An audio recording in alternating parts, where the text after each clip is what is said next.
think Boston, though, is going to potentially be a winning trade when you think about the confluence of what's going to win out if healthcare is supercharged by AI? Well, Caroline, thanks so much for having me here in the studio. It's great to be back. And look, as investors, we're always looking for a clear why now in a market opportunity. And we are certainly seeing signs of transformation in life sciences and AI. What's changed is that we now have the data, we have the sophistication of the models, and we have real industry pull to unlock this potential. And what it could do is unlock $4 trillion worth of value across life sciences and healthcare. What's changed is that biology is no longer just a wet lab discipline. It is now a data and information industry. Many people are calling it tech bio. And we at Underscore, as pre-seed and seed investors, and particularly based in Boston, are incredibly excited about this because it's opened up a whole new world of software investing opportunities in the world of science. Can I go to that 4 trillion number? Yes. What's that pegged upon? What is it that we're seeing that will be fueled and to garner $4 trillion of worth?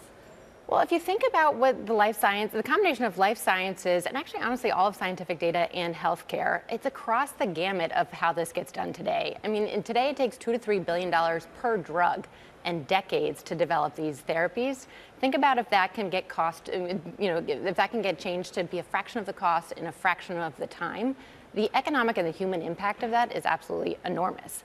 So the opportunity we see is across the entire value chain in life sciences. So whether it's research and discovery, whether it's in preclinical and clinical trials and services, manufacturing, development and deployment, you put all that together and it's not hard to see how there could be a $4 trillion opportunity coming out of this. And you said you're seeing signs. What are the signs and what are the software companies that are leveraging those signs? We're seeing science across all the different players in the market. So the major pharma companies are certainly making moves in this space. They are under enormous pressures. I mean, the cost of R&D is rising. It basically doubles every 9 years. They are facing issues with their margins. They're facing a potential $260 billion revenue cliff as some of their patents expired. And so that's creating the market pull for AI solutions. They are partnering with many times startup companies. So for example, Takeda just launched their partnership with TetraScience, which is a company we're invested in.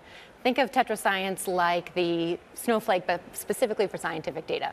And what it's doing is it's partnering with all the major technology players, NVIDIA, Google, Microsoft, Databricks, Snowflake, and rallying the tech stack around this opportunity to unlock scientific data so it can actually be used by models. And so in this one, what they're able to do is working with Takeda on hundreds of use cases so AI can sit on top and use this data, and it's driving 90% faster workflows, 40% increase in productivity. So we're seeing that type of adoption and partnership across the major pharma players and startups. How does a portfolio company compete with an Anthropic who's getting into a similar space? People always love to ask that question. How do startups compete with the incumbents? And I always think that, yes, incumbents have the advantage of data and distribution, but startups have the advantage of focus and speed. And so we're seeing those opportunities across the board. I mean, there's a company we're invested in called TerraFlow, which is automating the analysis and data around flow cytometry.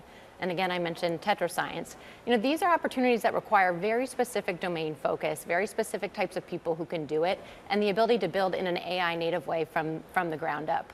The Anthropics of the world, OpenAI has also launched in this space. They also are going to need to do the practical implementation, and so they're going to need partners along the way to do it. So I think it's not a zero-sum game.